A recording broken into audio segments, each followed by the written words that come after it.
North Korea has once again defied the international community. And this missile is more advanced, longer range, and can probably carry a heavier payload. The terrorism list decision has infuriated Pyongyang. An ICBM that can threaten the entire United States. It could be today, it could be next week. The sanctions are not going to get the job done. And under this administration, there's more consideration of a preventive military attack. Launching a war to prevent a war is oxymoronic. From the Voice of America, this is Washington Talk. Hello, welcome to Washington Talk. I'm Eun-jung Cho. We bring you insights and analysis on North Korea issues every week from Washington, D.C. This week, we will first discuss North Korea's latest missile test, which was its first in 10 weeks. North Korea called its Hwasong-15 missile the most powerful yet and said the entire U.S. mainland is within range. 화성 15형 시험 발사가 성공적으로 진행되었다.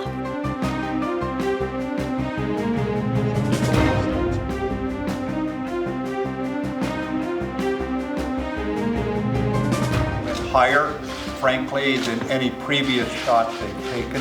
The research and development effort on their part to continue building ballistic missiles. Nothing changed. Nothing changed. We have a very serious approach, and nothing changed. We take it very seriously. Now joining me today, Mr. Frank Januzzi, president of the Mansfield Foundation and who served as an advisor to the Senate Foreign Relations Committee. Good morning. Good morning. And also my guest today, Mr. Bruce Klinner, senior fellow at the Heritage Foundation and who also spent 20 years in the intelligence community. Welcome. Thank you. Welcome. Frank, let me begin with you. North Korea released photos of Hwasong-15, and experts were surprised by the size, how huge it was, and also they noted that there were 2 engines. So how concerned should we be about this missile? Well, this is the latest evolution of their missile capability. With each test, with each new missile they roll out, we see an expansion of the range, expansion of the payload, expansion of the overall capability. And this missile is more advanced, longer range, and can probably carry a heavier payload farther than any that they have ever tested before. We shouldn't expect these missile tests to stop, maybe not ever, absent some kind of a political deal that compels them or convinces them to stop with their testing. But this is just the latest of a long string of tests. And Bruce, what did you notice about this missile that was different from before? Well, given its sheer size and including the size of the nose cone, so there's less concern about whether, more concern that they don't need to miniaturize a warhead, so that it's likely that they will more nearly complete the development of an ICBM that can threaten the entire United States with a nuclear warhead. Bruce is right about the nose cone. I mean, it's so large that they could even potentially have room for multiple warheads if they were small enough, or decoys or other systems designed to make it harder for us to intercept a warhead. Right, and there's, in my view, been a tendency over the decades to downplay or dismiss North Korea's capabilities, where even when North Korea achieves a success, people still tend to often, well, but I don't think they've proved that they've miniaturized or developed a warhead. I think that's really quibbling at the edges, and now as we see scientists and experts continue to be surprised by North Korea's achievements, it's often because they've been downplaying the possibility of North Korea achieving exactly what it claims it will do. I think we all agree that North Korea made great advancements in technology. Then how far are we, Bruce, from North Korea having a workable, deployable missile, nuclear missile? We don't know. It could be today, it could be next week, it could be next month or next year, but we're very close to endgame on that ability. So again, people are trying to, split hairs on the exact day when they have it, or sort of, postpone relevant action in response by saying, well, we're not there yet, let's not do something. There's not going to be a bright red line between having the capability and not having the capability. I don't think there's ever going to be a moment when the United States can say, aha, now we really know they've done it. I think it's safe to assume that they have the capability today. And with every test that they make, their confidence level, their technological capability is going to increase. But we need to adapt ourselves to the reality that we're facing with North Korea. In all likelihood, they can today lob a nuclear-tipped missile and hit the United States. So we need to wrap our brains around that and develop a strategy to address it. Frank said there is a political motivation and that North Korea will continue to do missile testing. There was a pause of 10 weeks before North Korea did this test. So what do you think was the reason behind that, Bruce? Was it because that there had some political motivations, or did they need some time to hone their technology? We really don't know why North Korea does or doesn't do something, so I think it's more important to focus on the action rather than our perception of the objective or the timing of that action. With this launch hiatus, what we saw was on the one side, supporters of President Trump saying it was the president's firm, resolute actions and words which were deterring North Korea from launching. And on the other end, we saw people who were very much more in favor of engagement saying this was a signal from North Korea that they were holding back, that they were once again hoping the U.S. would respond to the signal. I thought both views were incorrect, and it was really something much more anodyne. It was really more of a seasonal or cyclical result, is that North Korea has always tested fewer missiles in the fourth quarter of a year than the first 3 quarters of a year. So I thought it was simply a case of wait for it, you know they're going to do it. Well, we may not know the motivation of any particular action, I would agree, but I think we do understand the motivation at the core, which is regime survival and the desire of North Korea to be essentially immunized against the threat that they perceive from the United States. They look at Muammar Gaddafi, who gave up his WMD programs and was deposed. They look at Saddam Hussein, who gave up his WMD programs and was deposed, and they don't want to follow in their footsteps. So any particular missile launch could be due to any number of factors, the technological, the seasonal, the anniversaries of important birthdays and all the rest. But the underlying motivation, I think, is very clear. Frank, do you think there is an opening for an opportunity for talks with North Korea now that North Korea has more levers to bring to the table? I think there was an opening that closed on the day that the president announced that he was putting North Korea back on the terrorism list. I think there had been a period of calm. There had been robust U.S. military exercises. There had been a visit by a Chinese special envoy to Pyongyang. And I think all the pieces were in place to resume dialogue. I think now we're going to have to wait because the terrorism list decision has infuriated Pyongyang. They have now tested this Hwasong 15. There's going to be a response, probably from the UN Security Council, as well as from the U.S. and our allies. So we're back to square one, and it may be months before another opportunity presents itself. Well, I would say, we need to focus on the action. I mean, it's sort of like someone robbed a bank. Why did they rob it on Tuesday or Wednesday? It doesn't matter. Why did they rob it? Was it money to impress someone? Because society's to blame, they didn't have enough hugs as a child. We don't know. They robbed a bank. That's what you should focus on and determine your response to it. So North Korea has once again defied the international community. They've violated 10 or 11 UN Security Council's resolutions. They've clearly shown through their actions and their words that, as they've said, the six-party talks is dead. They're null and void. They have no intention of denuclearizing, I would add, under present circumstances. When U.S. officials, both in this administration and previous administrations, have tried simply to have dialogue, North Korea refused, even pointing out, the New York Channel is closed, you shouldn't be calling us. North Korea literally doesn't pick up the phone at the military hotline in the Joint Security Area and the West Sea Inter-Korean hotline. So they've shown that they're not interested in dialogue, not only the talks, but even rejecting diplomatic attempts to reach out to them, not only in the U.S., but also South Korea. Bruce, on that point, on the reaction from the U.S. government, it seems the U.S. government is now looking at maritime interdictions and cutting off oil supplies. Why are these two areas being looked at right now? Well, on the maritime interdiction, under the more recent UN resolutions, now all cargo going into and out of North Korea is supposed to be inspected. Obviously, that would include land transportation across the Yalu River with China or with Russia, but also by air transport or ships. But all of the resolutions have been done under authority of what's called Chapter 7, Article 41, which precludes the U.S. Or any Navy or law enforcement or Coast Guard from interdicting a ship suspected of having contraband on the high seas.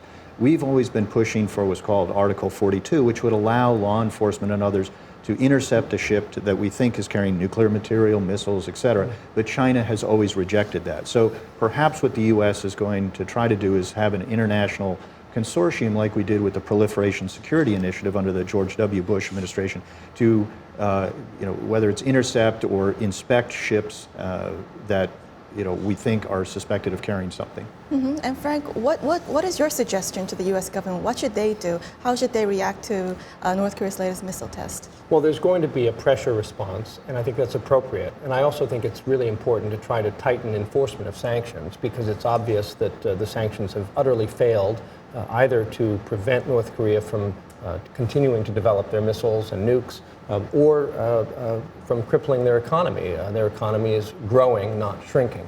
But at the end of the day, the sanctions are not going to get the job done.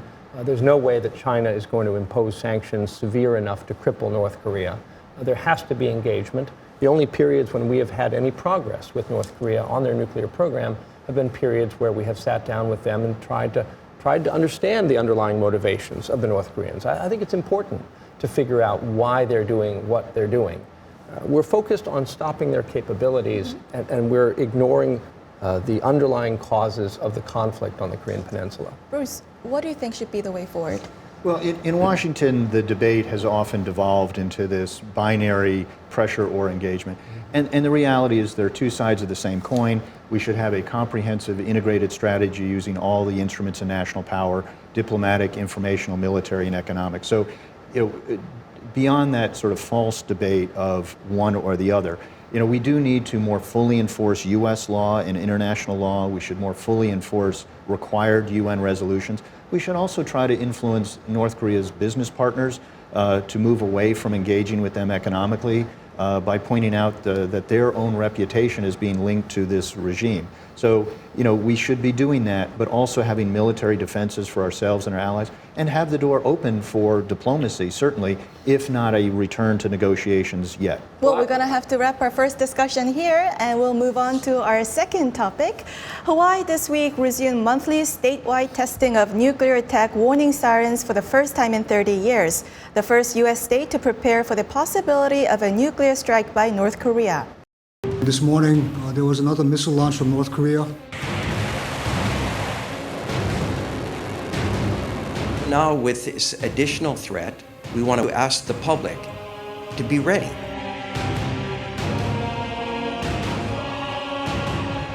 Basic guidance again, if you hear this, is get inside, and stay tuned.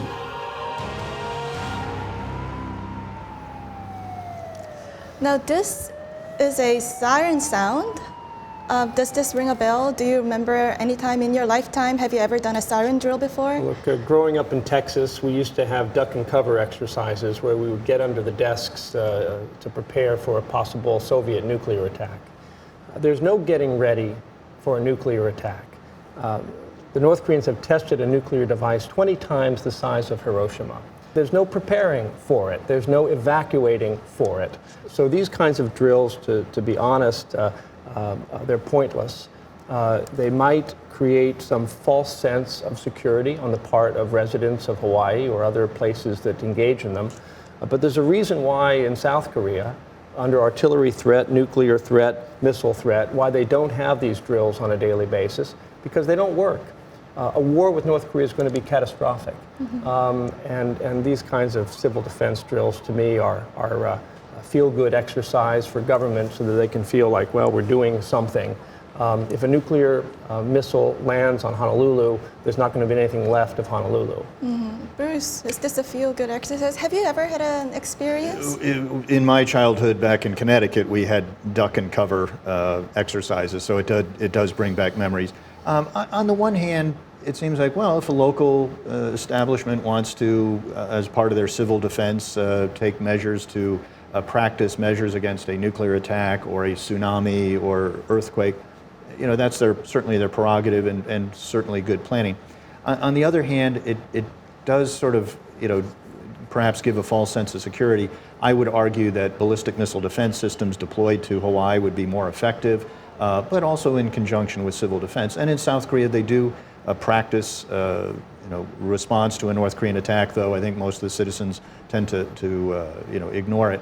But I think perhaps the bigger trend that may be more worrisome is, the feeling that under this administration there's more consideration of a preventive military attack, not preemption or retaliatory, as has always been U.S. strategy, but the idea of initiating a military attack on North Korea to prevent them from completing an ICBM development. I think that's a very worrisome development, and I think it's really more a case of initiating a war to prevent a war. What do you think well, about it's an this area where position? Bruce and I agree. Launching a war to prevent a war is oxymoronic. The goal of U.S. policy should be to prevent a war on the Korean Peninsula. And we need to understand that when we are focused on their capabilities instead of the underlying cause of what is a conflict, an unresolved conflict on the Korean Peninsula for 70 years, we're really aiming at the wrong target. This preventive war concept is all part of a normalization that I think is really concerning. The American people should be worried if the government is trying to make war with North Korea seem like a normal, rational, doable, winnable thing. It seems like both of you are against this idea of or raising concerns about preventive war, but how should we interpret this result from a Gallup poll in September showed 58% of Americans surveyed were actually supporting military action against North Korea if peaceful means fail, and this number is 10% jump from 2003. What is the sentiment among the general public in America? Well, I think there's oftentimes, if you explain a situation more fully, then that can really have a big impact on people's responses. I've been asked the same question often on interviews, and when I point out that when I was in the government, we did many war games and military exercises, and the alliance always won, but it was always at the cost of hundreds of thousands of casualties, and that was before we thought North Korea had nuclear weapons. North Korea can already target Seoul with 25 million people, Tokyo with 35 million people. So as Secretary of Defense Mattis and the Chairman of the Joint Chiefs, Dunford, has pointed out, this would be horrific. Now, we would have to do a retaliatory response, or if necessary, a preemptive response if we felt North Korea was about to attack us with nuclear weapons. But we should not very quickly, as Shakespeare said, cry havoc and let slip the dogs of war. A recent Pew poll showed that more than 80% of the American people support a diplomatic solution to the North Korean nuclear crisis. And I think that the fact that the American people, if diplomacy fails, would be willing to contemplate military action should not be a surprise. And in fact, if we were threatened with imminent attack, I think overwhelmingly the American people would want the U.S. government to do whatever it needed to do to defend us. Right. But we shouldn't confuse that with a strong preference of the American people in favor of a diplomatic solution. Now time for the photo moment, a time to look at an intriguing North Korea picture. Now the picture this week, a woman and a child holding hands and walking down the Mire Scientist Street in central Pyongyang. This is an upscale neighborhood opened in 2015 with luxurious apartment buildings. Frank, what is your reaction to this picture? Pyongyang is a modern city in many respects, and Kim Jong-un, the leader, is committed to economic development. And he's extremely proud of this miracle avenue. He is arguably as proud of it as he is of the missile accomplishments. Bruce, what is your reaction? I'd have two reactions. One is, of course, North Korean parents love their children. And then on economics, much has been made of Kim Jong-un's Byungjin policy, that it's totally different from the past. As Kim Jong-un said in 2013, it is a continuation and building on a 1962 decision by his grandfather, Kim Il-sung, to jointly follow both economic development and military development. So as in the 1960s when they began their nuclear weapons program and sometime after that their missile program, they are trying to have guns and butter. So the butter is fine, it's the guns we have trouble with. Well, that's all the time we have for this week. Thank you for joining us, Frank. Thank you. Bruce. Thanks so Thank you. much. Thank you for having us. And this was Washington Talk from VOA, and I'm Eun Jang Cho. See you next week.